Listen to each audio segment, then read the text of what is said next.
Y como ya comentó en representación del canciller de la Fuente, comentarles que como ayer se dio a conocer, la Secretaría de Relaciones Exteriores transmitió al gobierno de Perú que el gobierno de México otorgó asilo a la señora Betsy Chávez. Naturalmente, además, se entregó una nota con una solicitud para que se otorgue el salvoconducto para que se vaya del país. Esto en apego a una larga tradición de asilo diplomático, de asilo político que tiene México, arraigada en nuestra historia y en nuestros principios humanistas, y en apego estricto al derecho internacional. Y quisiera rápidamente abundar un poco en eso. Si vamos a la siguiente lámina.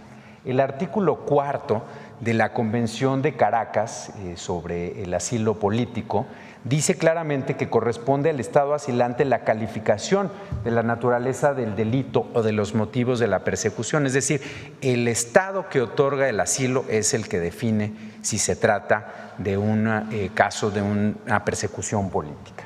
Si vamos a la siguiente lámina, por favor. Nuestra Constitución, en su artículo 11, establece claramente también el tema del asilo. Dice que toda persona tiene derecho a buscar y a recibir asilo y que esto se realizará conforme a los tratados internacionales de los que somos parte y que nuestra ley regulará sus procedencias y excepciones, cosa que está regulado en la Ley sobre Refugio, Protección Complementaria y Asilo Político que está vigente en México. En términos de esa ley, se hizo una evaluación por parte de la Secretaría de Relaciones Exteriores y la Secretaría de Gobernación y se decidió otorgar el asilo a la señora Chávez, como ya se mencionó, debido a ella ha mencionado que ha sido víctima de varias violaciones a sus derechos procesales y a una persecución política. Si vamos a la siguiente lámina, y esto también es muy importante, hay una resolución de la Asamblea General de las Naciones Unidas de 1967 que establece que el otorgamiento del asilo político nunca será considerado un acto inamistoso. Entonces, pues por eso rechazamos la decisión que toma el gobierno de Perú de romper relaciones diplomáticas con México, no así relaciones consulares, porque pues nosotros estamos actuando, como ahí bien se dice, de forma pacífica, con un sentido humanitario y en estricto apego al derecho internacional. Si vamos a la última lámina, solamente decirles que nosotros vamos a seguir con la instrucción de la presidenta y del canciller de la Fuente, defendiendo esta tradición humanista, actuando conforme al derecho internacional y que naturalmente, además, esto es una decisión del gobierno de Perú que no compartimos, pero la amistad entre los pueblos de México y Perú continúa. Muchas gracias, presidenta.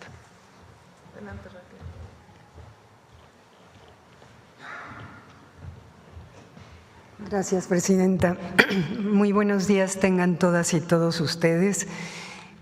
Yo quisiera referirme un poco más a México y a su fiel tradición y vocación humanista, porque ha protegido a miles de personas perseguidas a lo largo de su historia y es gracias a esta figura del asilo político y del refugio, como lo acaba de explicar Roberto.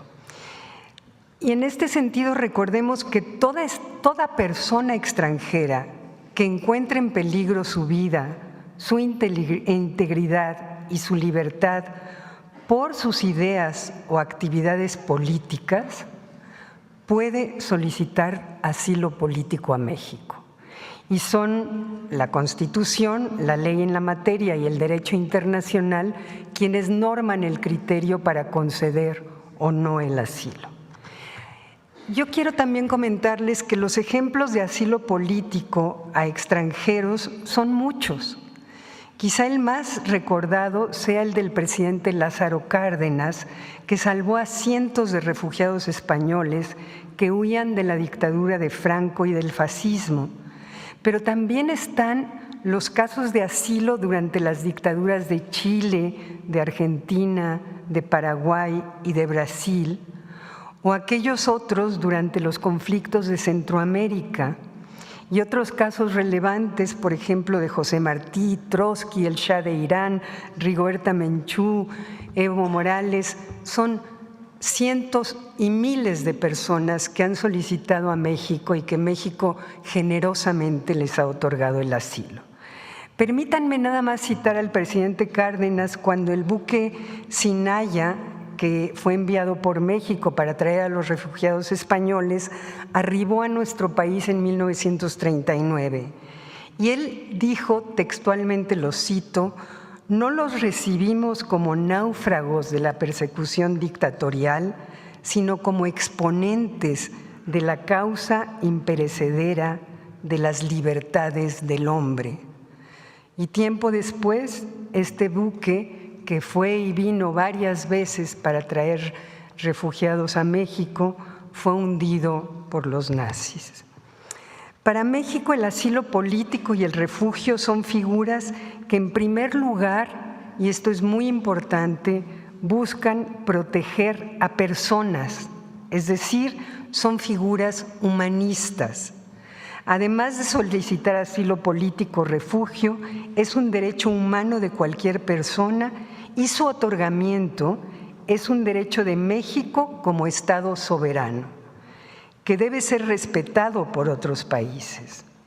Al ser derechos humanos, estas figuras se guían por principios universales como el principio pro persona, y las leyes deben ser interpretadas y aplicadas de forma que otorguen la protección más amplia a la persona, y el de presunción de inocencia.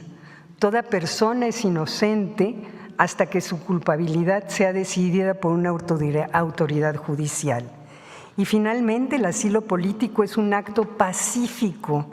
No se puede ser considerado como un acto inamistoso por ningún Estado. Todo esto lo reconocen tratados e instrumentos del derecho internacional.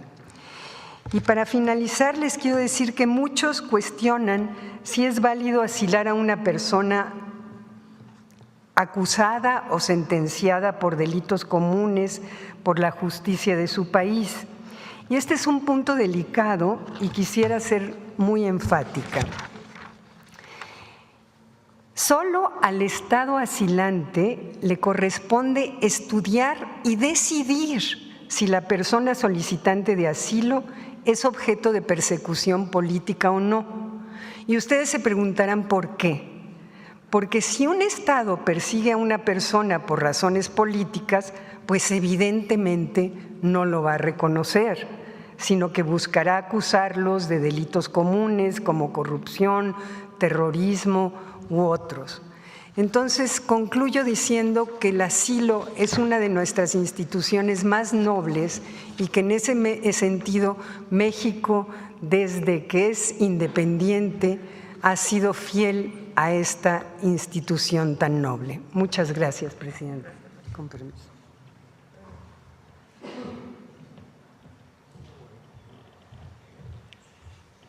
Gracias, presidente, con su permiso.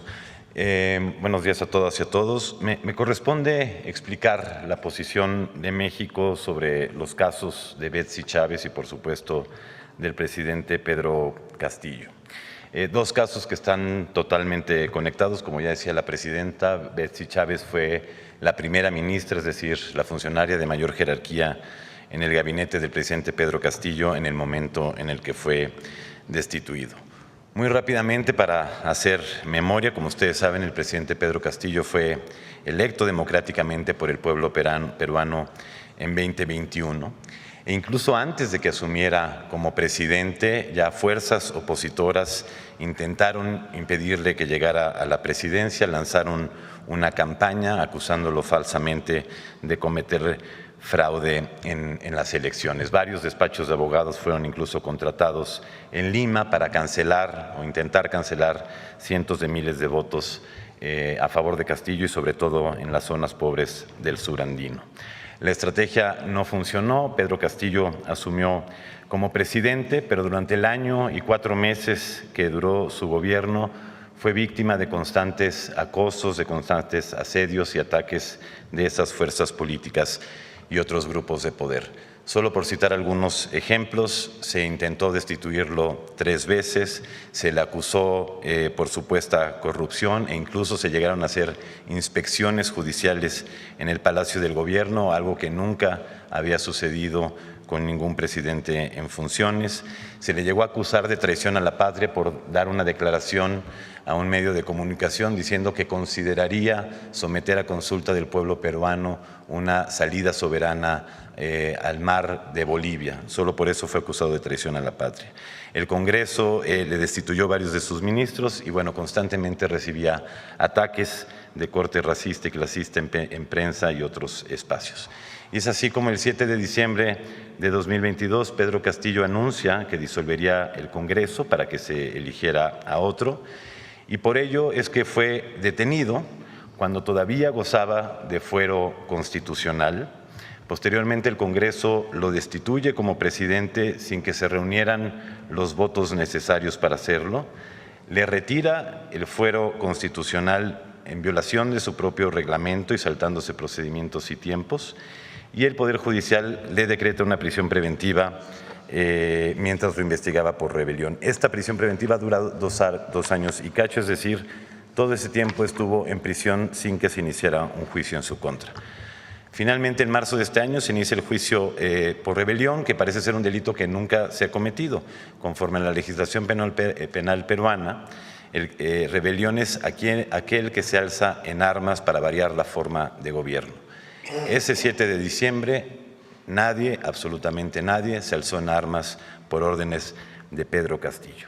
Entonces, es decir, no solo el presidente Castillo y su gobierno fue objeto de ataques, de acosos mientras gobernó, sino que a partir del 7 de diciembre que es destituido, sus procedimientos legales están llenos de irregularidades que son equivalentes a violaciones a derechos humanos. Y por eso es que México ha mantenido la postura que tiene en este momento sobre el caso. Y como decimos, el caso de Betsy Chávez está totalmente conectado y es muy similar. También se le acusa por rebelión, como al presidente Castillo y otras personas. Se le suman otros delitos como conspiración para rebelión que, como hemos dicho, no se ajustan necesariamente a lo que pasó. También los procedimientos legales contra ella han estado llenos de irregularidades.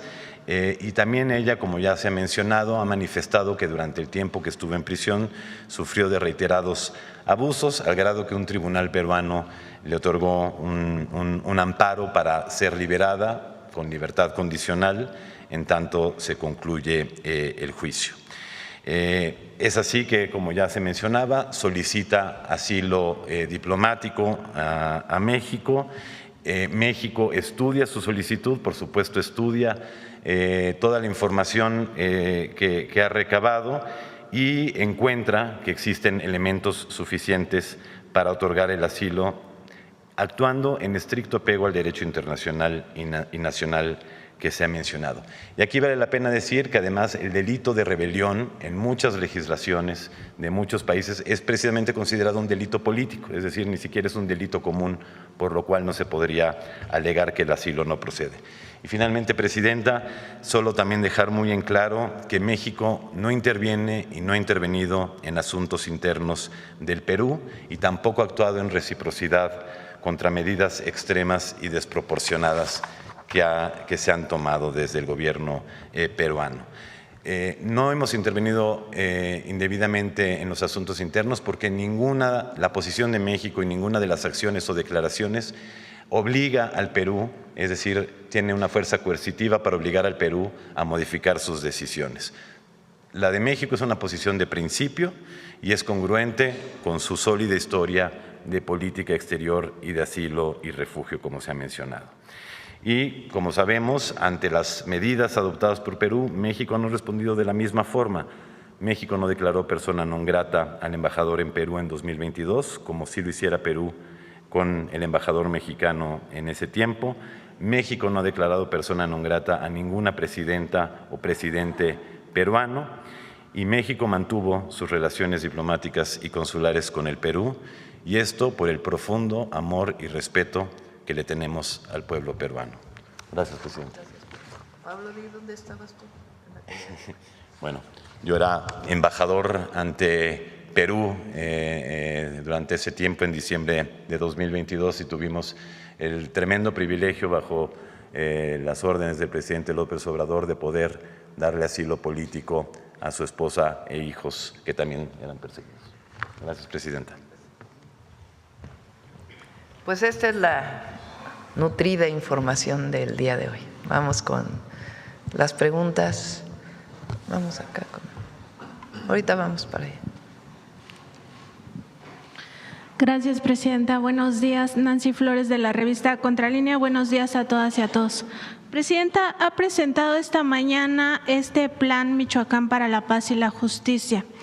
Y ahora que se intenta aprovechar justamente la coyuntura del lamentable asesinato del alcalde de Uruapan, justamente para llamar a la intervención de Estados Unidos en nuestro país por parte de la derecha, pues preguntarle sobre esta falta de calidad moral, no solo de la derecha, pues que ahora su nuevo lema es patria, familia, libertad, cuando en realidad se comportan de una forma entreguista, vendepatrias y sobre todo no respetan la libre autodeterminación de los pueblos, evidentemente traicionan estos principios. Preguntarle también sobre la importancia de esta libre autodeterminación del pueblo de México para resolver sus problemas, porque pues Estados Unidos tampoco tiene la mejor sociedad, ni por supuesto está exento de estos asesinatos de carácter político. Baste recordar justamente que fue en Estados Unidos donde la presidenta de la Cámara de Representantes de Minnesota, Melissa Hortman, y su esposo fueron asesinados en Minneapolis en junio pasado. Además, en septiembre fue ultimado allá en Estados Unidos Charlie Kirk, y también el propio presidente Donald Trump en julio de 2024 sufrió un atentado cuando una bala le rozó una de sus orejas. Entonces, es evidente, presidenta, pues que en Estados Unidos también tienen su tema doméstico, que es importante que lo resuelvan allá, pero también que México resuelva sus propios problemas en esta libre autodeterminación del pueblo de México. Ayer comenté, y desde el domingo que subimos la publicación, que íbamos a reforzar la estrategia. Hay quienes piensan, y lo hacen también con dolo, que lo que hay que hacer es mano dura, militarizar, llenar del ejército, y no como presencia, sino recuperando la guerra contra el narco. ¿Qué era la guerra contra el narco? ¿Cuál es la decisión que toma Calderón? Primero, mucho intervencionismo y injerencismo, lo primero. Y lo segundo, porque los agentes de Estados Unidos podían operar directamente junto con las fuerzas federales y locales. Pero segundo, que es lo que, por más que critique la oposición y comentócratas y demás, llevó una situación de terrible inseguridad y violencia en nuestro país. Guerra quiere decir permiso para matar. Guerra quiere decir que están permitidas las ejecuciones extrajudiciales. ¿Qué quiere decir una ejecución extrajudicial? Que un elemento de una fuerza armada de México puede disparar contra una persona con el solo hecho de presumir que es un delincuente. No en defensa propia, sino teniendo la orden de ejecutar. Eso fue la guerra contra el narco, ejecuciones extrajudiciales, y todavía se atrevían a decir que si había daños colaterales, es decir, personas que fallecían en ese proceso, pues era parte de la guerra y estaba justificado. Nosotros jamás vamos a tener esa estrategia, jamás. Primero porque somos humanistas. Y nosotros no creemos que la ejecución extrajudicial sea una salida, o que la detención sin una orden de aprehensión o presunción de culpabilidad a partir de un delito en flagrancia, que la detención por el solo hecho de ver cómo se ve una persona tenga justificación. Eso no lleva a nada, porque eso es injusticia y no construye una sociedad humanista. Y nosotros sí somos necios en construir una sociedad humanista y dentro de la ley. Por eso hemos planteado una estrategia de 4 ejes, que es la atención a las causas, el fortalecimiento de la Guardia Nacional y las policías estatales, en el caso de los estados, y municipales, en el caso de los municipios, la inteligencia y la investigación que nos lleve a detenciones de presuntos delincuentes, pero con pruebas, a partir de la inteligencia y investigación, y ahora con la Coordinación Nacional de Inteligencia y Investigación y la coordinación de todas las autoridades. Entonces, el domingo planteé que íbamos a reforzar la estrategia y la reforzamos en esos 4 ejes. Lo primero, la atención a las causas. Y por eso lo que vamos a plantear para todo el país el próximo año lo vamos a desarrollar particularmente en Michoacán, que tiene que ver con más preparatorias, más universidades, centros deportivos, espacios culturales que permitan a los jóvenes tener alternativas. Planteo aquí también becas para jóvenes universitarios, porque tenemos a preparatoria y los universitarios son pocos, una beca especial para transporte para jóvenes universitarios, iniciando, me comprometí en Chiapas, pero también en Michoacán. Entonces, atención a las causas en una dimensión muy amplia e integral. Atención a las causas también quiere decir atender un modelo de desarrollo que ha tenido Michoacán, que ha generado muchos problemas. Michoacán tiene cerca de 3.500 millones de dólares de exportación del aguacate y sin embargo hay mucha población en pobreza. ¿Por qué se da esta circunstancia? ¿Cuál es el modelo de producción del aguacate? ¿Por qué muchos jornaleros agrícolas todavía no tienen acceso a toda su seguridad social? ¿Por qué el mecanismo de producción del aguacate ha sido víctima de procesos de extorsión? También el limón y otros productos. Entonces hay que entrar a revisar todo el proceso de producción y garantizar que los trabajadores tengan derechos, tengan una vida digna, tengan su salario mínimo y que el proceso del aguacate no sea sujeto, o de producción y exportación del aguacate, de estos procesos de extorsión. Eso también es atención a las causas. Lo segundo, el fortalecimiento de la Guardia, por eso digo más presencia de la Guardia, pero en un esquema que también incorpore a las Fiscalías General de la República y estatal, y al mismo tiempo la fortaleza de mayor inteligencia y investigación para las detenciones, con distintos esquemas. Y al final la coordinación con el gobierno estatal, con los gobiernos municipales y también con las comunidades indígenas. El día de ayer me dediqué a hablar con muchas personas en Michoacán. Lo hice el domingo, pero ayer hablé con muchas personas, diputados locales, diputados federales, presidentes municipales, empresarios de allá. Y hay una parte en donde ellos creen que tiene que haber mucho más presencia del gobierno federal en coordinación con el estatal. Y por eso hacemos este planteamiento. El reforzamiento de la estrategia de seguridad, pero en un esquema integral. No es llenar solamente de soldados, de Guardia Nacional, el Estado, y menos, aunque con presencia es importante, menos con permiso para matar. Eso no. La guerra contra el narco, no. Eso no puede regresar a nuestro país. Y por eso es este planteamiento del Plan Michoacán por la paz y la justicia. Ahora, podría definirlo yo desde mi escritorio y decir, estos son, hablando con algunas personas y sentándome a escribirlo. No queremos hacerlo así. Queremos hacerlo con el pueblo de Michoacán, con los distintos sectores que son parte de la vida de Michoacán. Por supuesto, el gobierno estatal, municipales, pero muchos sectores, desde las comunidades indígenas hasta los sectores productivos, las iglesias, todos. Que muy pronto construyamos una serie de acciones indispensables para tener lo que llamamos el fortalecimiento de la estrategia en Michoacán. Lo otro no lleva a nada, ya lo probó México, del 2006 al 2012, del 2012 al 2018.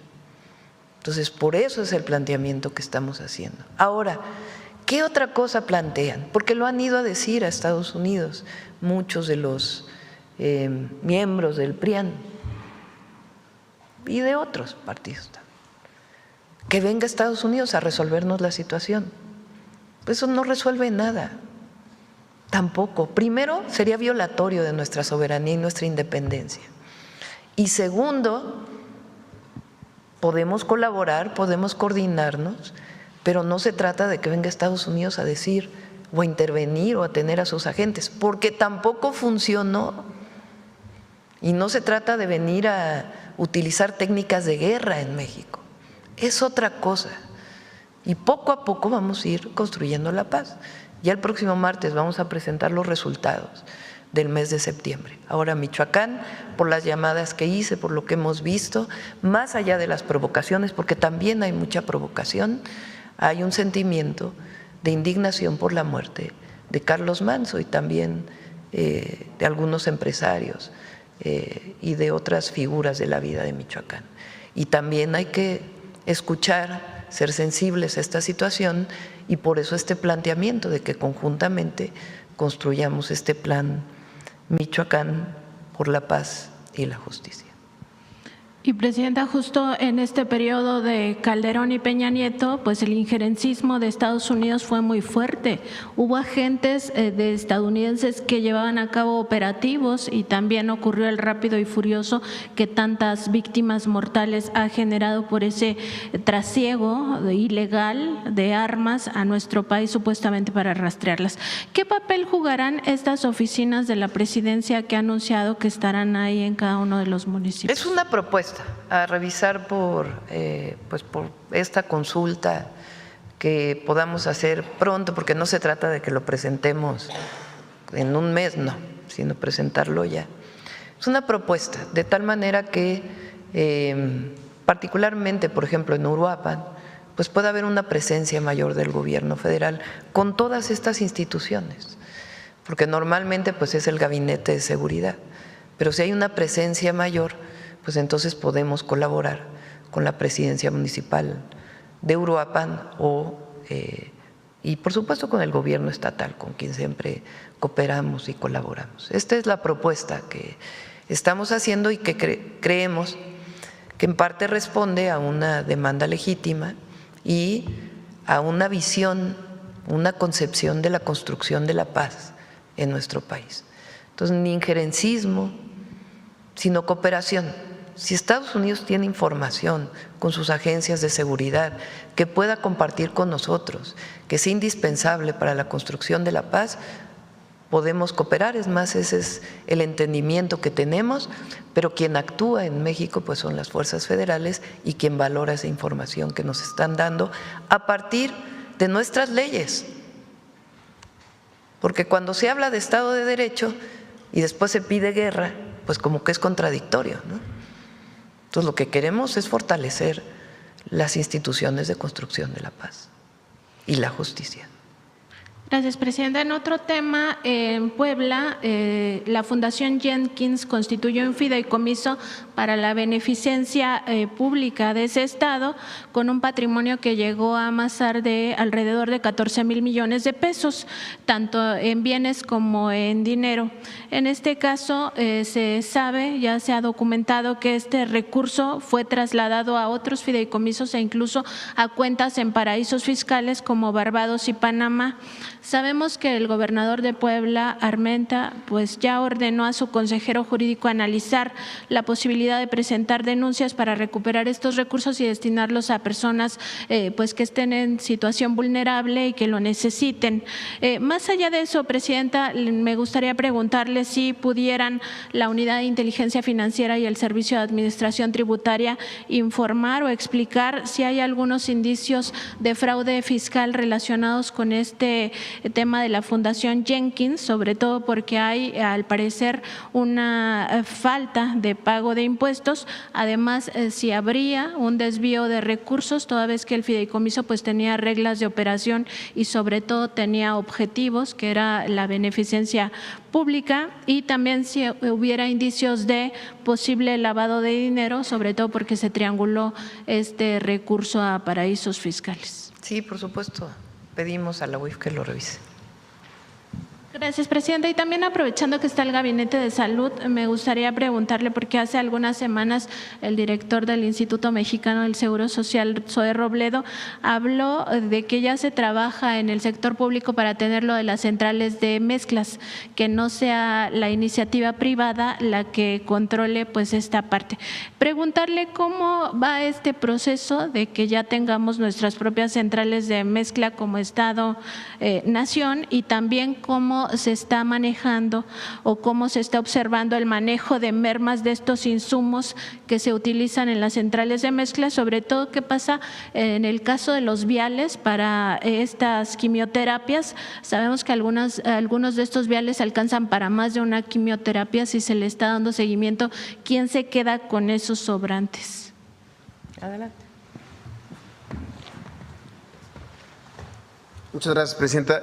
Sí, efectivamente, uno de los temas en donde nosotros creemos que las instituciones de atención médica deben de tener completa autonomía y soberanía, para decirlo de alguna manera, es en la preparación de los citotóxicos, de las mezclas para quimioterapias, pero también para otros medicamentos, alimentación parenteral y el tema de antibióticos. Por eso nos dimos a la tarea de empezar a hacer estas centrales de mezclas, que son unidades que tienen todas las medidas de seguridad, porque tiene que haber una completa inocuidad, o sea, tiene que estar completamente libre, el personal muy bien capacitado. Por una razón, era uno de los servicios médicos integrales en donde una sola empresa tenía todo el monopolio, desde la elaboración de los propios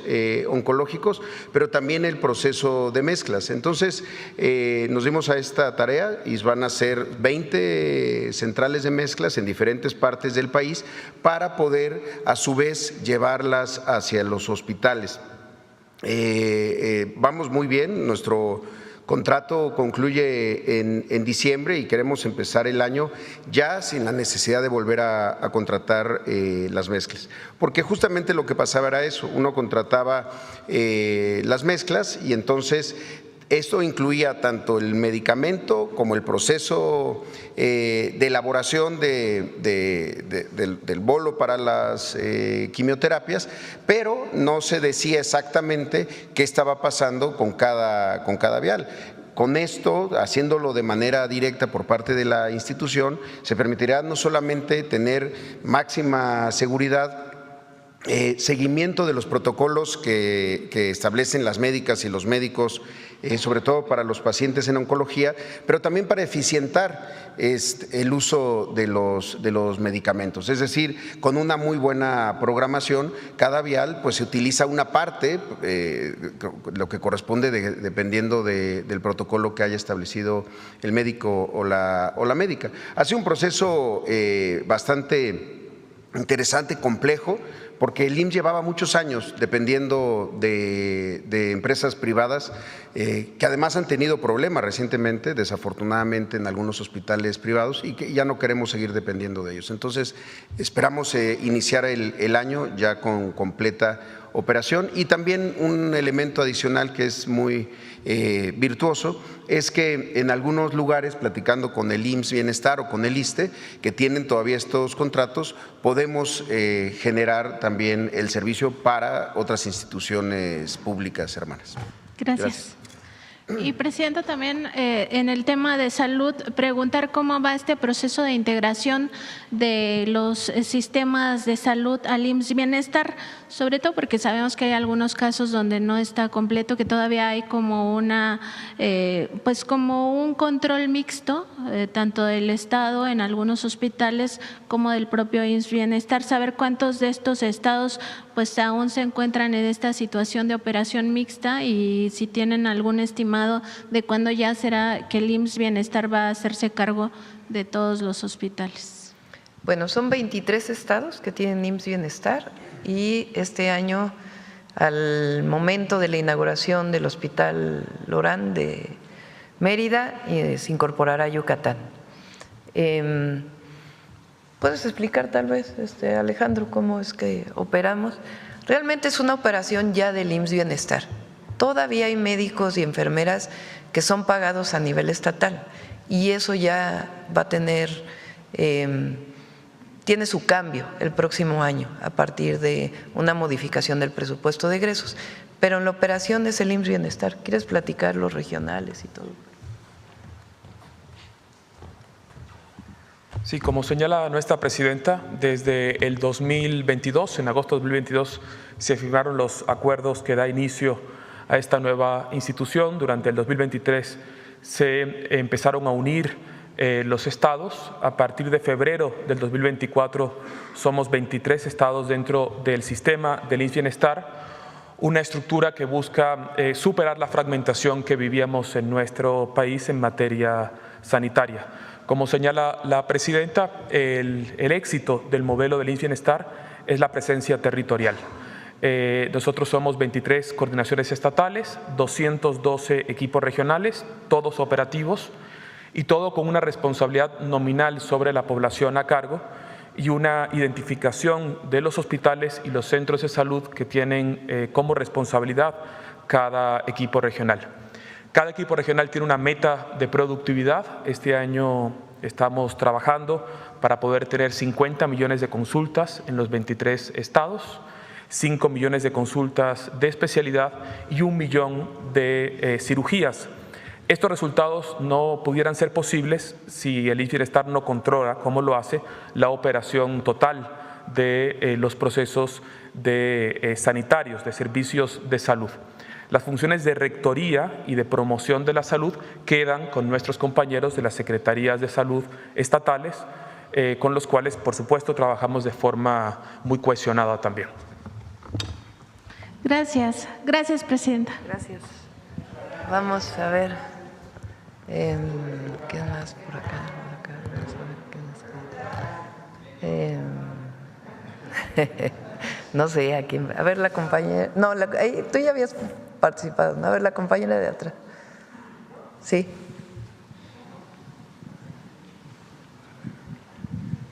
Gracias, presidenta. Era la de atrás, pero bueno, adelante, ya. Adelante.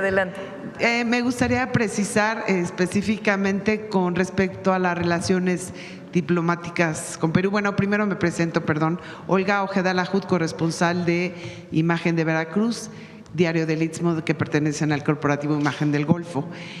Precisar si vamos a mantener las relaciones diplomáticas con Perú, como se ha hablado históricamente, como se ha hecho históricamente, y también conocer específicamente su opinión sobre este tema. Sí. ¿Quieren participar sobre el...? Ellos conocen todo el... Ahora hablamos de la política, pero lo que tiene que ver con lo jurídico. No, nada más decirles, el gobierno de Perú ha decidido romper relaciones con México, entonces no se van a mantener las relaciones diplomáticas. Sin embargo, sí se van a mantener las relaciones consulares por lo pronto. ¿Por qué? Para poder seguir prestando atención a nuestros ciudadanos en Perú y que el gobierno de Perú pueda prestar atención a sus ciudadanos en México. Eso es lo que se mantendría por el momento y lo que ya mencionamos, tanto la subsecretaria Serur, Pablo, yo, pues se mantiene por supuesto la relación con el pueblo peruano, que es un pueblo con el que tenemos una relación de amistad histórica. Sí. Pablo, ¿por qué no comenta su Raquel? Hasta ahora, ¿cómo está? A pesar de la expulsión y qué hicimos nosotros, para que tengan el antecedente. ¿Cómo vamos? Expulsaron a ti, ¿qué hizo el presidente López Obrador? Así es. Bueno, pues como relatábamos en esos turbulentos días de 2022, de diciembre de 2022, cuando México, de nuevo, con una posición de principio, pues se pronunció sobre la destitución desde nuestro punto de vista, desde nuestra perspectiva ilegal del presidente Castillo. El presidente López Obrador se pronunció una y otra vez en ese sentido. Nosotros en la embajada, con el maravilloso equipo de la embajada, pues tratamos, por supuesto, de brindar protección y lo lo conseguimos de brindar protección a la familia de Pedro Castillo, ya que no fue posible brindarle asilo a él, no logró llegar a la embajada. También desplegamos una labor de protección a toda la comunidad mexicana que se encontraba varada en Perú. Y bueno, finalmente cuando logramos negociar con el gobierno de Perú los salvoconductos para que pudiera salir la familia de Pedro Castillo, fue cuando fui declarado persona non grata, lo cual, como el presidente López Obrador siempre ha dicho, pues lo llevo como un timbre de orgullo, porque cumplimos con esa tradición humanista de asilo político y de refugio a personas, porque cumplimos con nuestra primera responsabilidad como diplomáticas y diplomáticos, como servidoras y servidores públicos, que es proteger a la comunidad mexicana en otros países, y porque mantuvimos la posición y el nombre de México siempre en alto, pese a las críticas muchas veces lamentables aquí en casa sobre la actuación internacional. Entonces, sin embargo, López Obrador no expulsó. Y como lo hemos dicho y dice la presidenta, nunca actuamos en reciprocidad. El embajador peruano no fue expulsado por México, fue retirado por Perú.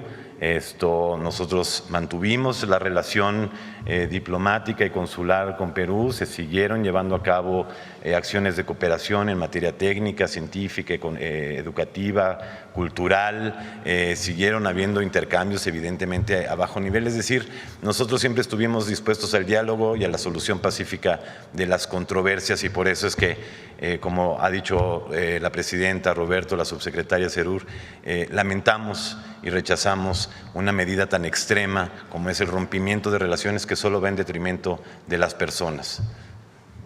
Perdón, ¿y esto tiene un impacto? Me refiero a la relación comercial. No, la relación comercial continúa. Son las relaciones diplomáticas. Nada más y es la decisión de ellos. Con quien hemos roto relaciones es con Ecuador. Ahí estaba Raquel en su momento como embajadora. Pero fue por la invasión del gobierno de Ecuador a nuestra embajada. Y ahí el presidente López Obrador tomó esa decisión. En el caso de Perú, lo que se hizo entonces, y lo defendemos ahora, es que fue totalmente injusto la detención de Pedro Castillo, y que en realidad correspondió a un tema político que venía desarrollándose desde hace tiempo, y también de una visión de mucha discriminación de mucha parte de lo que era la clase política de Perú. Siempre lo manifestamos, aquí asilamos a su familia, y cuando esta canciller que estuvo presa la liberan y decide pedir asilo a México, se evalúa aquí en México como se evalúan todas esas peticiones, y entra en la Embajada de México en Perú, donde hasta el momento permanece. Ahí es donde, debido a esto, el actual presidente de Perú, a través de su canciller, toma la decisión de romper relaciones diplomáticas con México, que desde nuestra perspectiva está fuera de toda proporción, pero es una decisión que ellos toman. Ayer la embajadora de México, la responsable de la embajada allá, preguntó a la Cancillería y le dijeron que no se rompía la relación consular, sino solo la diplomática de embajada a embajada. Vamos a esperar de todas maneras a recibir la notificación, porque solamente la conocemos por las declaraciones. Y yéndome ahora al tema de Michoacán, Presidenta, usted ha comentado que ayer estuvo platicando con muchos miembros de la comunidad de Michoacán. ¿Cuál es la mayor demanda que usted percibe y que pudiera estar o ser prioridad dentro de este plan Michoacán que acaba de anunciar? Por supuesto, hay mucha indignación por el asesinato, porque no tiene otro nombre, la ejecución de Carlos Manzo. Y recientemente de este empresario limonero también, y de algunos otros hechos de este tipo que ha habido por la delincuencia organizada. Entonces hay indignación, que también es nuestra, no la compartimos. Y frente a esta situación y algunos otros temas que plantearon, es que presentamos este plan integral, el Plan Michoacán, que no tiene que ver con lo que declaró Calderón en aquella época en Michoacán, que fue la guerra contra el narco. Es muy distinto. Es un plan integral. Y tenemos tiempo trabajando, por ejemplo, con el tema de los jornaleros agrícolas, tanto en Michoacán como en otros lugares del país, por ejemplo, en San Quintín, en Baja California, de mecanismos de sobreexplotación de la familia, porque no solamente es de los trabajadores, que todavía continúan ocurriendo en nuestro país a pesar de que no son legales. Entonces, hemos trabajado con SOE, con el secretario del Trabajo, en fin, para este plan para los jornaleros agrícolas y particularmente para el aguacate.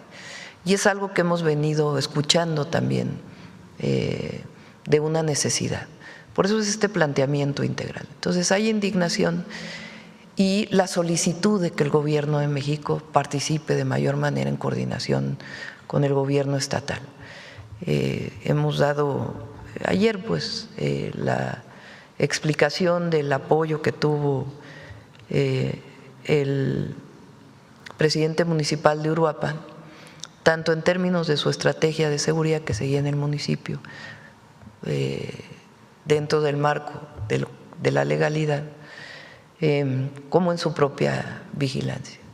Utilizaron este momento para esta vil ejecución y, por supuesto, que genera esta indignación en la sociedad michoacana y de nuestro país. Y por eso este planteamiento integral, que es parte de un marco de fortalecimiento que mencioné de la estrategia de seguridad. Muchas gracias. Y ya como último, si me permite, quisiera aprovechar el micrófono porque tenemos este tema de, usted ya lo hemos platicado, de los derrames en los ríos de Veracruz, en el sur de Veracruz, que usted sabe es una zona petrolera clave, importante para el país. Y bueno, recientemente tuvimos todos estos derrames, afectaron a más de 200 pescadores. Queríamos saber si que es un tema de alguna manera de seguridad energética y ambiental, y que pese a estos reclamos nunca se ha visto una sanción, digamos, específica, o queremos saber si de alguna manera, como este es un tema que compete a la Federación, si tienen planeado llevar a cabo alguna estrategia específica para evitar, para controlar este tipo de afectaciones, que bueno, en este caso fueron 200 pescadores, pero también es el medio ambiente y también son los ríos. Dices de la reciente fuga que hubo en el norte debido a las lluvias. Sí. De los varios ríos que resultaron afectados por las lluvias. Sí. Pero bueno, por los derrames que se dieron después. Sí, se dio justamente por el fenómeno meteorológico. De todas maneras, están haciendo una revisión que se llama de causa raíz de por qué se dio esta fuga. Y pues generando las condiciones para que aún a pesar de que haya estas lluvias, pues no haya o no se generen estas fugas de petróleo, de combustible. Entonces sí está trabajando Pemex y con gusto lo invitamos para que informe. Muchas gracias. Sí. Ahora sí la compañera atrás porque…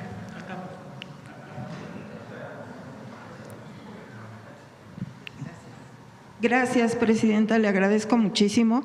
Nancy Rodríguez, de Oro Sólido y Empuje Migrante. Buenos días a todos. Presidenta, le tengo un asunto que implica a varias instituciones y si me hace favor, presidenta, me interesa mucho escuchar sus reflexiones y sobre todo pues las posibles soluciones. Son temas muy sensibles. Hay unos hermanos migrantes que están muy preocupados, presidenta, por un diputado de los llamados migrantes en el estado de Oaxaca, Seferino García Jerónimo, se llama el diputado.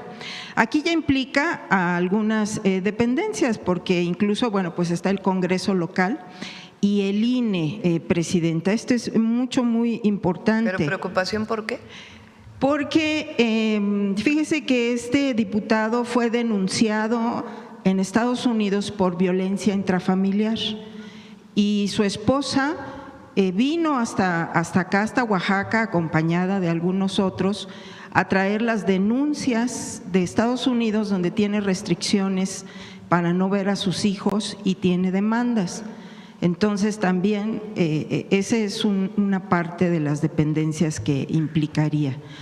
También aquí le traigo los documentos donde le recibieron en Morena de Oaxaca la denuncia que ella presentó, incluso viene con sellos de acuse, de recibo, de firma de Morena, y también en el INE en Oaxaca también le presentaron esa denuncia desde antes, desde febrero, marzo del año pasado, antes de las elecciones.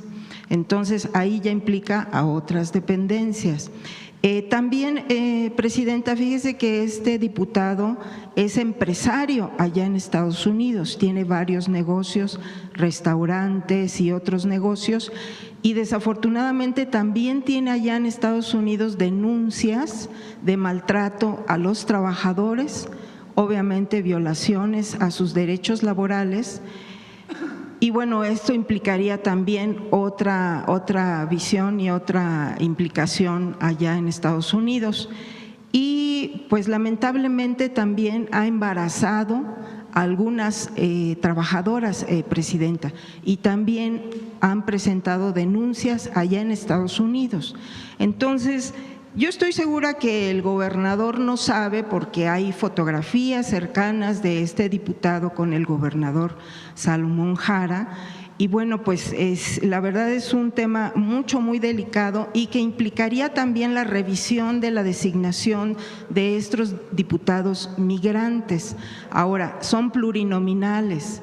También ahí implica, pues ahora con su reforma electoral, Presidenta, pues revisar estas figuras para designar a los Le pedimos diputados. a la secretaria de Gobernación, a Rosa Isela, que revise el caso, si te parece. Sí.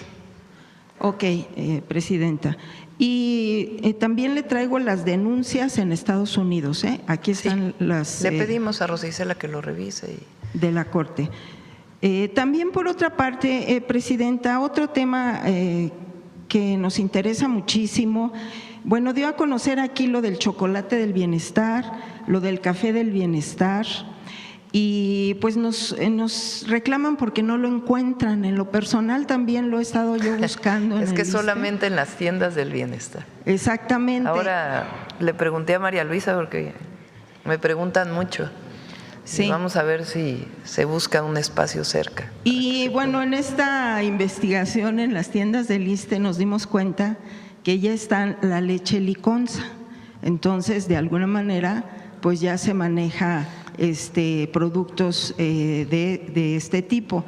Ahora, también, Presidenta, la semana pasada, pues obviamente por todos estos acontecimientos, pues no se llevó a cabo, bueno, yo me imagino por eso, el Viernes Muy Mexicano.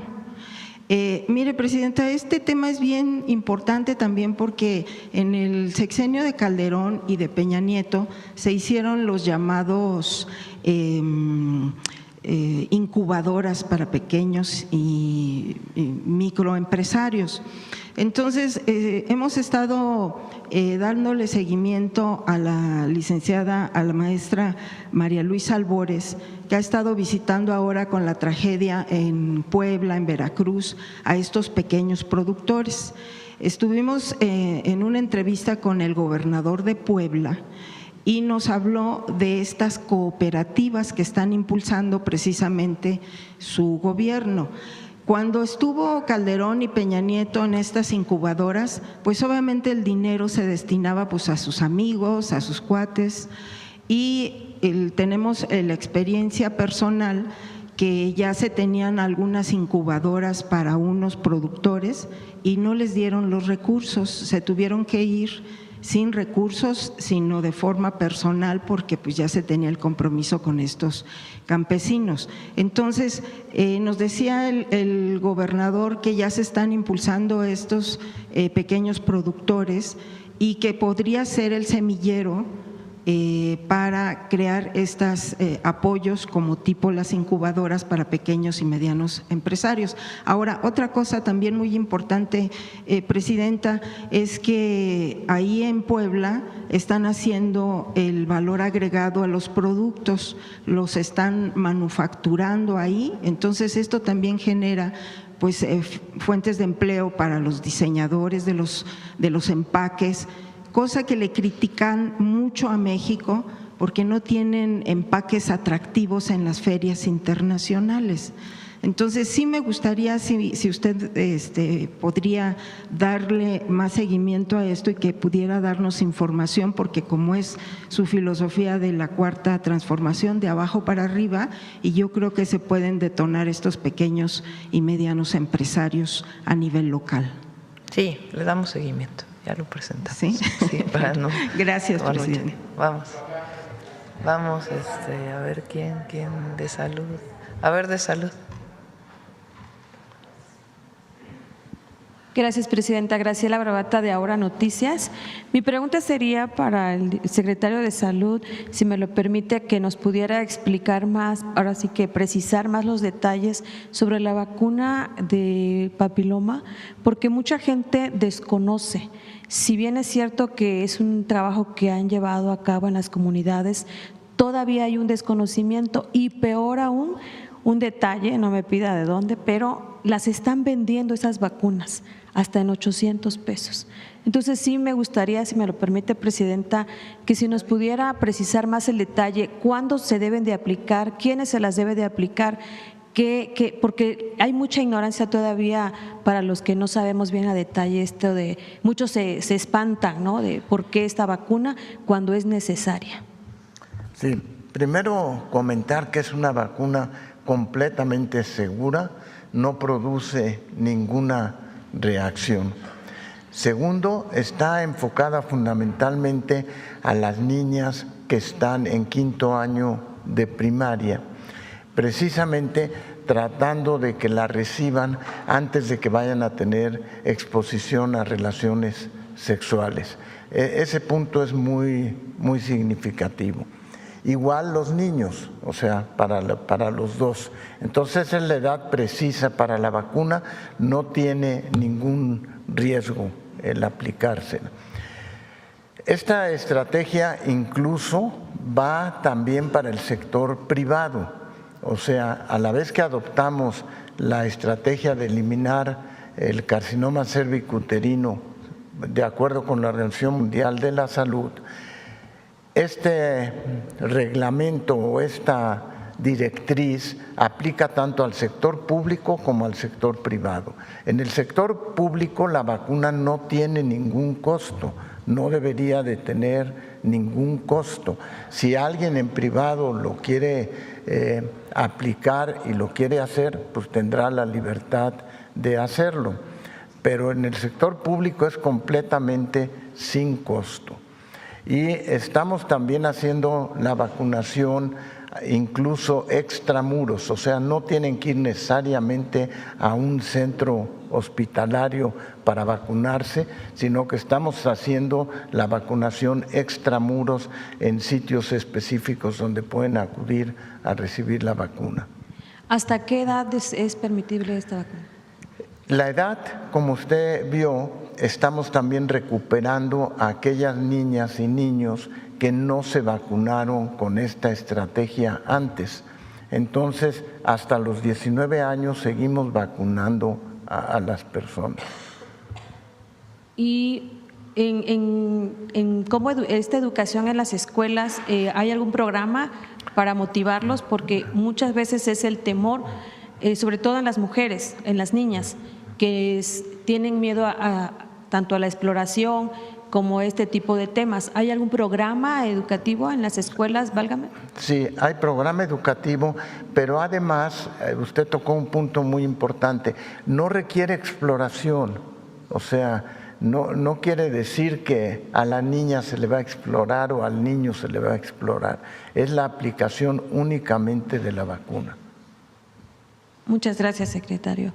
Si me permite, Presidenta, en otro tema, en este programa, este plan que acaba de presentarnos el día de hoy, dice que está dentro de los 4 ejes de seguridad, o sea, es un programa que ya lo tenía contemplado. Es un fortalecimiento de la estrategia de seguridad y evidentemente al construirlo con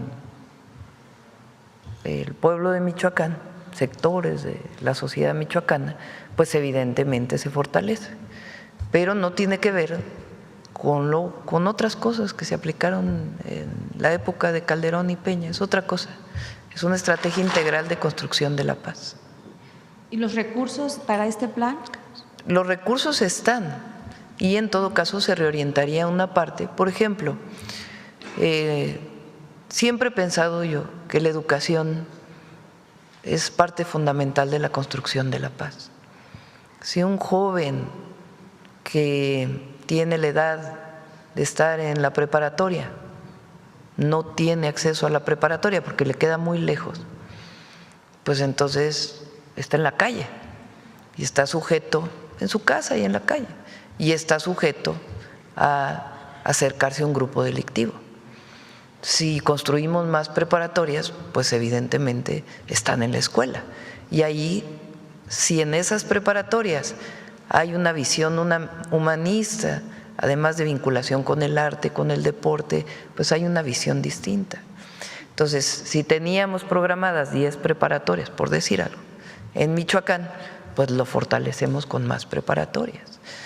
Las universidades Rosario Castellanos, es lo mismo. Que un joven no pueda acceder a la universidad porque le dicen que es rechazado, pues evidentemente genera una enorme frustración, cuando el acceso a la educación es un derecho. Entonces, si construimos más universidades Rosario Castellanos, mientras más cerca estén de la gente, mejor. Tenemos un plan de justicia para el pueblo purépecha que se ha venido trabajando desde hace ya varios meses. Entonces, el fortalecimiento de las medidas que se han decidido a partir de la consulta con las comunidades para el fortalecimiento del plan de justicia, pues se le dan recursos para que lo podamos hacer todavía en menos tiempo. Entonces, se trata de reorientar una parte de los recursos que tenemos y también de escuchar a la ciudadanía para conocer si hay algunas otras acciones dentro de este marco que pudieran desarrollarse. Claro que sí, o sea, es un programa que se está dando, no es de ahorita por esto que acaba de suceder, digo, porque todo lo que es los bots que han manejado en las redes sociales, es decir, es a lo mejor algo que se está haciendo, como dicen, de boca pronto, sino es algo que ya el domingo dije, vamos a fortalecer la estrategia en Michoacán. Okay. Y claro que el asesinato del presidente municipal de Uruapan pues nos alerta y dice que tenemos que hacer también más en Michoacán. Además de lo que tiene que ver con las propias medidas de seguridad y fortalecimiento de la Procuración de Justicia y de investigación e inteligencia para la detención de miembros de la delincuencia organizada. Pero tiene que haber pues parte de esta integralidad para Michoacán. Muchas gracias, presidenta. Gracias. Vamos a ver el compañero. Hola, buenos días, presidenta. José Leveña, de Publimetro. Coincidiendo con el tema de Perú, con la ruptura de relaciones, ayer la OCDE presentó un estudio de perspectivas de migración y sitúa a México como el 6º país del mundo en aceptación de asilo político. Según esto, 148.700 solicitudes de asilo se presentaron el año pasado, con un aumento en los últimos 6 años del 92%. Me gustaría saber en cuánto tiempo se resolvió esta solicitud de asilo, concretamente de la ministra, y qué porcentaje en lo general se aceptan de estas solicitudes de asilo en México. ¿Quieren contestar?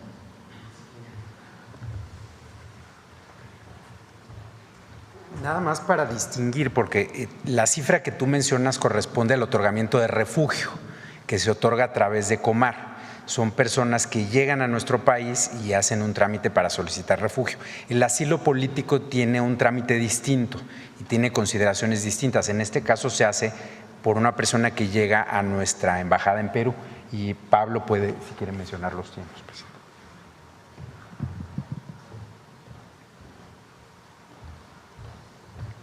Permiso, Presidenta. Este caso, bueno, desde que fue presentada la solicitud hasta que fue resuelto el día de ayer, transcurrió una semana en la cual fue analizada la solicitud y toda la información presentada por la solicitante, por la ex primera ministra Betsy Chávez. Gracias. Ayer Héctor Vasconcelos habló en la ONU y pidió que había que hacer una reforma de fondo en la ONU porque si no se iba a convertir en un organismo irrelevante. ¿Cuál sería el modelo que México propone? Bueno, ya es cuestión de otra mañanera. Lo cierto es que Naciones Unidas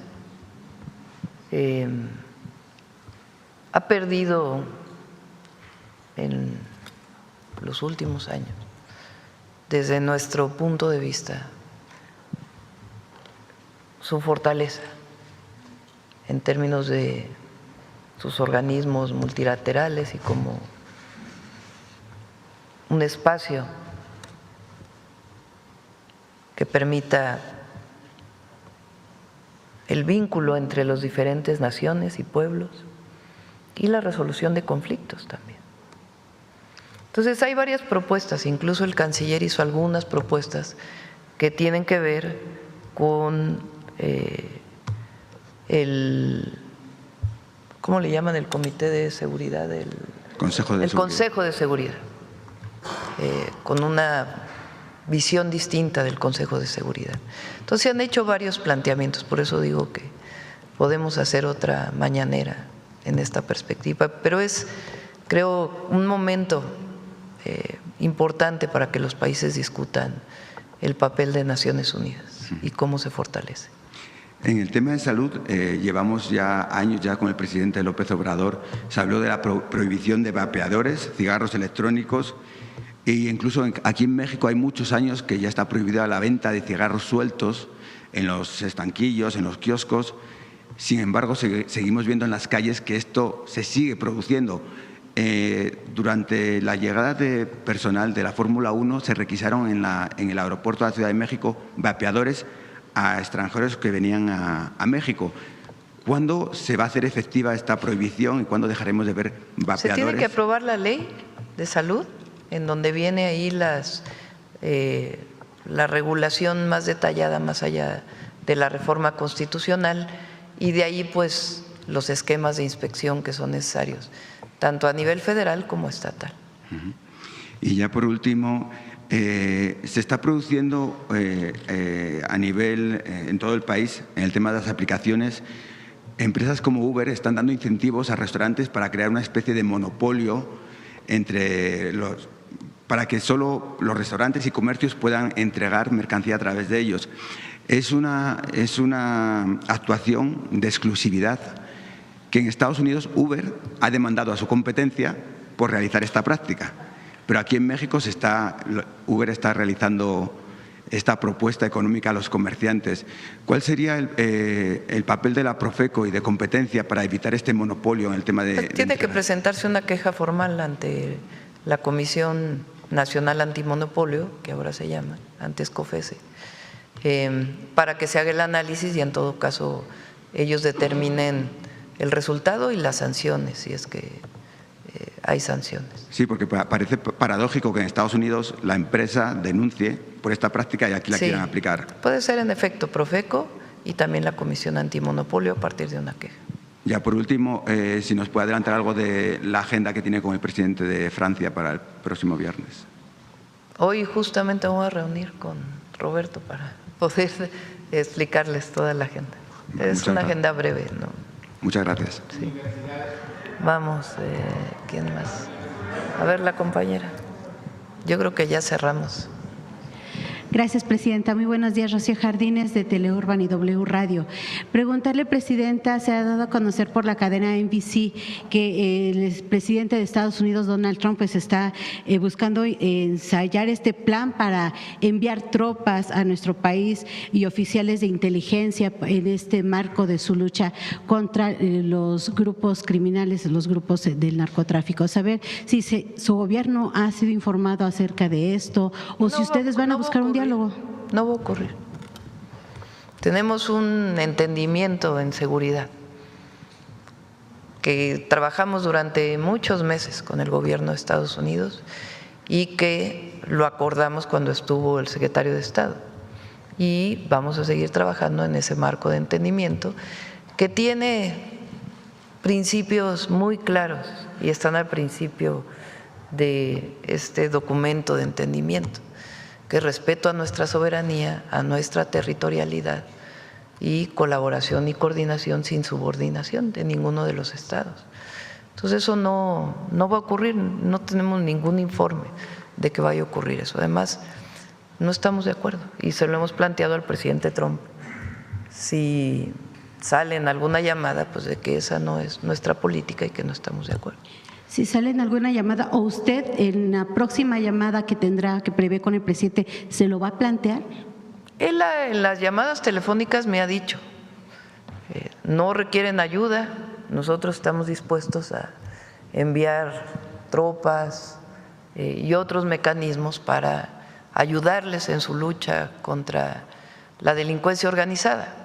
Y siempre le he dicho, muchas gracias, presidente Trump, pero no. México es un país libre, independiente y soberano.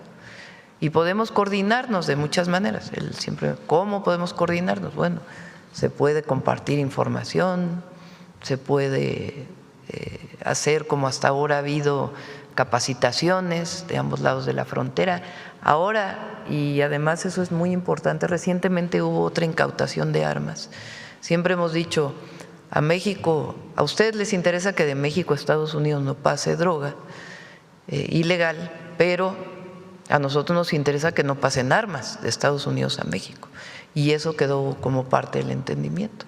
Entonces ha quedado claro eso, que nosotros no estamos de acuerdo con ningún proceso de injerencismo ni intervencionismo y que colaboramos y nos coordinamos y somos un Estado soberano. Muy bien, presidenta. También saber acerca de esta reunión con la secretaria del Departamento de Agricultura que tuvo usted el día de ayer, a que ya nos dieron a conocer por parte de la Secretaría pues algunos de los acuerdos. Sin embargo, ¿qué plática hubo con usted? Si ya hay algún planteamiento de fecha para la apertura de la frontera para este pase de ganado. Sí, todavía no hay fecha, pero ella se fue con el convencimiento, lo dijo así, de que estamos haciendo todo lo que tenemos que hacer para evitar que el gusano barrenador pueda llegar a nuestra frontera norte y que se están haciendo muchísimas cosas con mucho profesionalismo e inspección.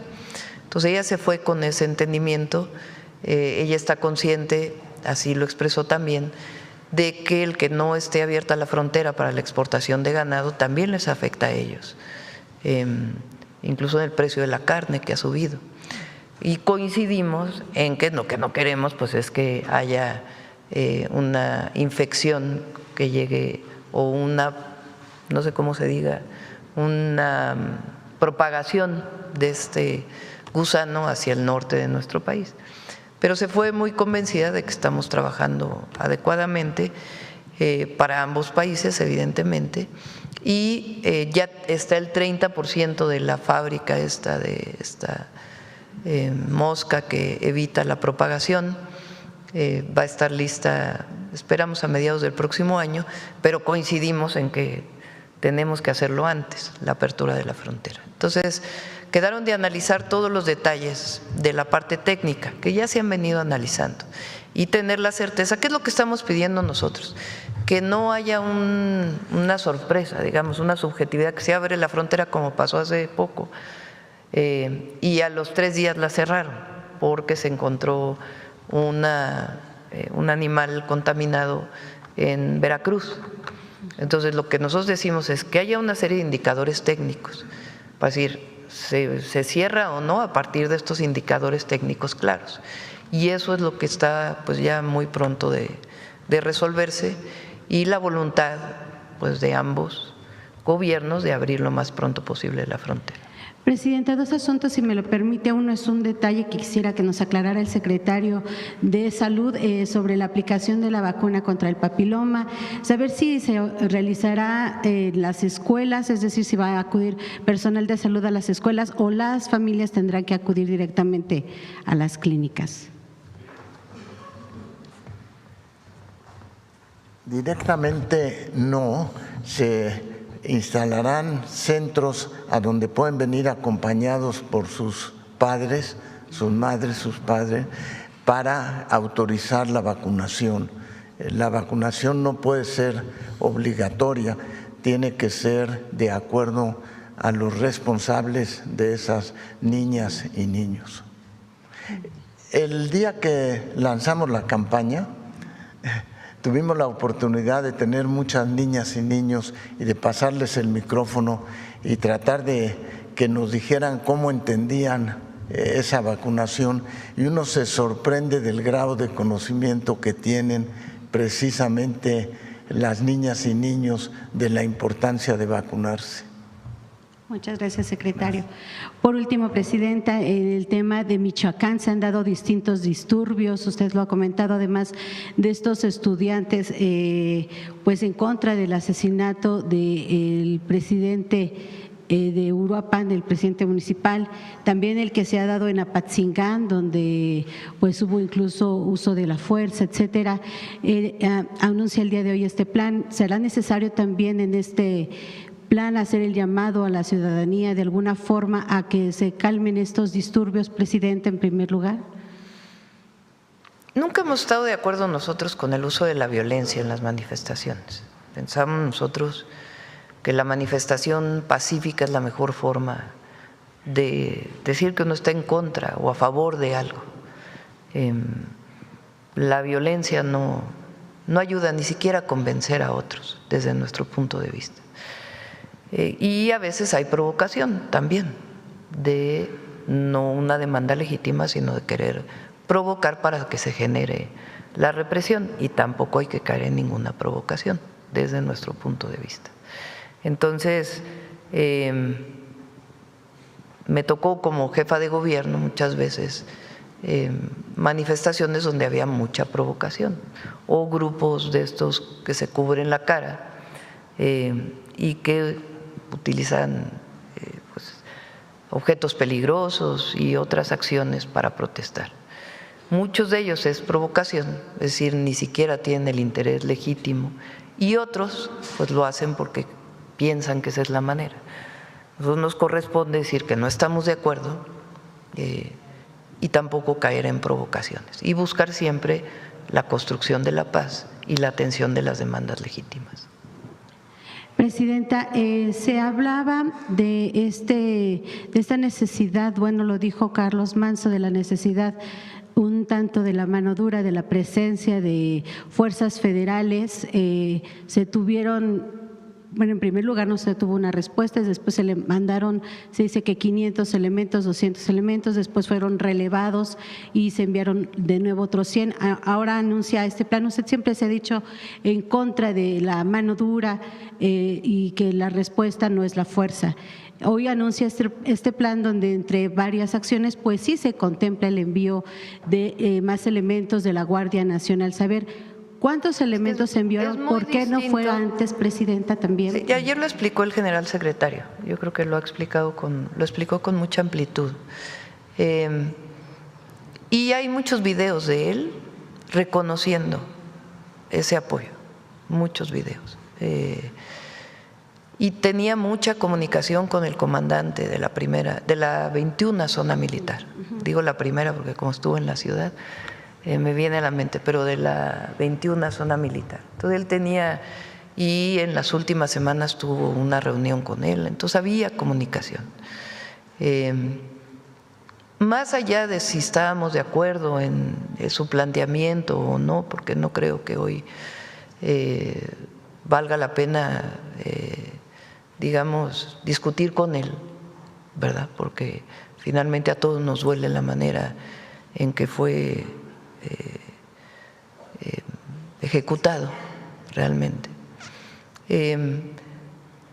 Es muy distinto enviar las fuerzas federales para la presencia y en todo caso la detención de delincuentes en flagrancia o a partir de una orden de aprehensión o para la investigación que enviarlos a usar sus armas contra un presunto delincuente.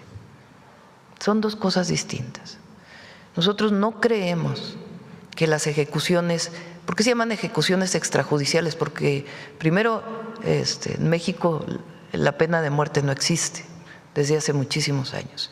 Y segundo, toda persona tiene derecho a un juicio, toda persona.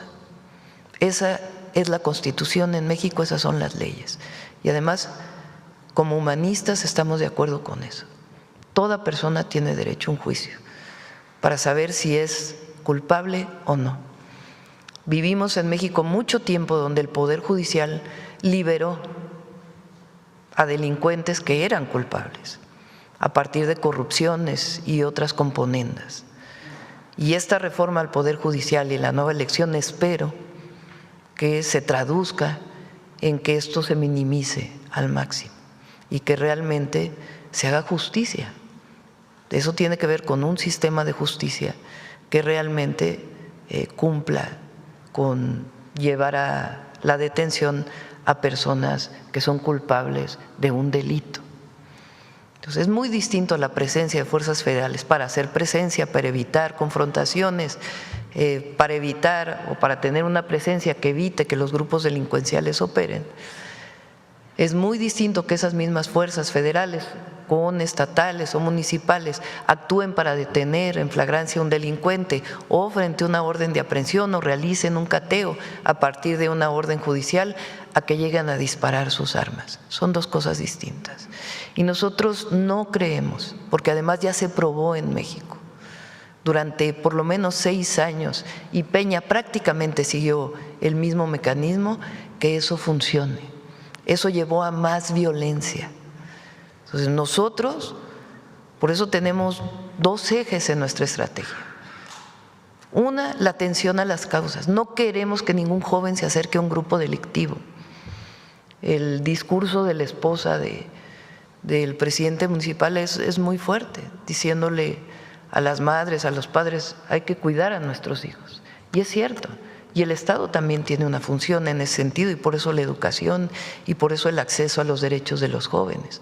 No queremos que ningún joven se acerque a un grupo delictivo y tenemos que hacer todo lo que esté en nuestras manos para atender que los jóvenes tengan acceso a derechos y ni les pase por la mente acercarse a la muerte, porque un grupo delictivo es la muerte. Entonces, es la atención a las causas y por otro lado, la cero impunidad, porque tiene que cumplirse con la ley, tiene que cumplirse con la ley. Entonces, esas son nuestras estrategias a partir de 4 ejes que hemos definido. Y el Plan Michoacán tiene que ver con el fortalecimiento de esos ejes a partir de escuchar lo que dice la sociedad michoacana para su fortalecimiento. Un poquito reiterar esta pregunta, Presidenta, ¿por qué ahora? ¿Por qué no desde que tenemos presencia en Michoacán? Tenemos presencia. Y ha habido detenciones, muchas detenciones que el próximo martes las puede explicar el secretario de Seguridad. Ha habido muchas detenciones en Michoacán, ha habido presencia en todos los sentidos en Michoacán, pero tenemos que escuchar a la ciudadanía. Y por eso les digo, además, no las redes, porque las redes, si ya espero que mañana también se pueda hacer el análisis, es una cantidad de dinero vinculada con todas las tendencias que hay en las redes contra el gobierno tremenda, mucho dinero en toda esta tendencia de las redes, sino realmente escuchar a la ciudadanía. Y por eso mi decisión, decir vamos a fortalecer la estrategia en Michoacán. Lo dije desde el domingo que tuvimos la reunión de seguridad, convencida, pero cómo fortalecer esa estrategia es este planteamiento que estoy haciendo. Vamos a hacer el Plan Michoacán por la paz y la justicia, pero que en estos días me ayude el gabinete, compañeros del gabinete, pues a hablar con distintos sectores que nos puedan garantizar, que están de acuerdo muchísimos sectores de la sociedad michoacana, de que en efecto este planteamiento que estamos haciendo tiene la percepción de quien vive en Michoacán. Y obviamente con el gobierno del Estado y los gobiernos municipales o muchos gobiernos municipales. Y también con organizaciones. La fuerza de las comunidades indígenas en Michoacán es muy importante.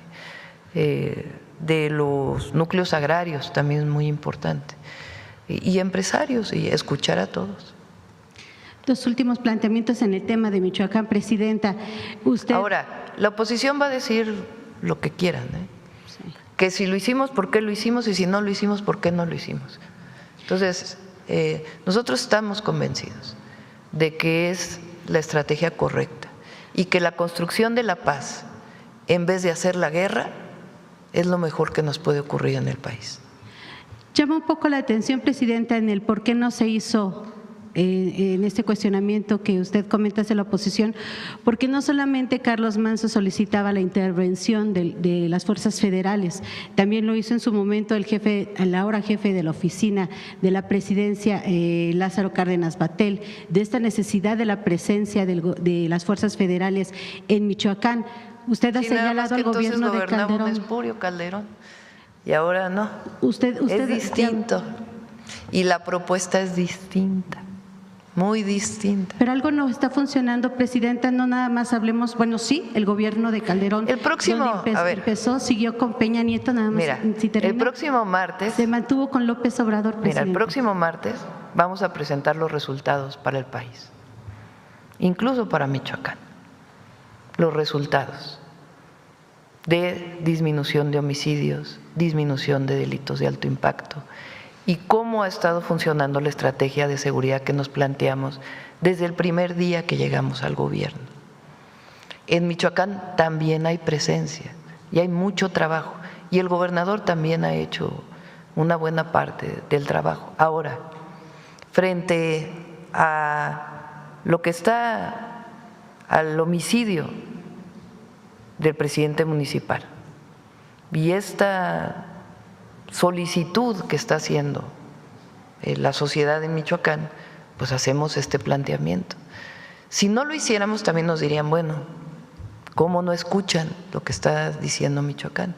Claro que hemos estado actuando en Michoacán, incluso con el presidente municipal de Uruapan. Repito, él tiene muchos videos en donde incluso agradece la presencia. Lamentablemente y condenablemente se da este homicidio. Y por supuesto, el tema de la delincuencia organizada hay que atenderlo de manera integral. Sí, con policía, sí, con Guardia Nacional, sí, cuando se necesita el ejército, pero no con ejecuciones.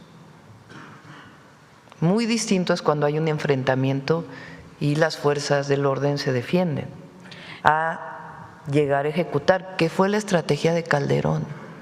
Repito, la guerra contra el narco era el permiso para matar y eso no llevó a ningún lado. Entonces, la estrategia que hemos seguido ha permitido disminuir los homicidios en 32%. En Michoacán requiere Michoacán más apoyo, lo está pidiendo la sociedad michoacana. ¿Lo pidió en su momento el presidente municipal? Sí, y tenía la relación con se le dio el apoyo personal y tenía la relación con el comandante de la zona militar y la Guardia Nacional. Lamentablemente, frente a esta circunstancia y este condenable homicidio, tenemos que decir cómo fortalecemos el Plan Michoacán. Y ese es el planteamiento que estamos haciendo. ¿Qué va a decir la oposición o algunos medios o algunos comentócratas? O cualquier cosa que hagamos la van a criticar. El tema es que nosotros tengamos la certeza de que estamos haciendo lo correcto.